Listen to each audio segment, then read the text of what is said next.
şiir Ayasofya. Düşlerimiz on oldu. Dualarımız kabul oldu. Müslümanlar kuşal oldu. Ayasofya cami oldu.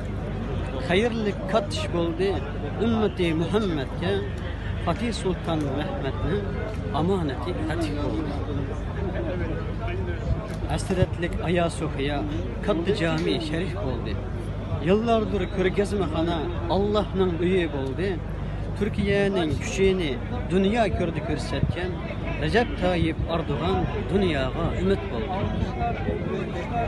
Ayasofya açılışı Kuddus'a çırak oldu. Takıp ötülegen, çıkıp ötülegen camilerge ümit oldu. Çin Seddi'de cüme namazı kılımız biz inşallah çüş emestir köp çüşlerimi dünyada hakikat oldu.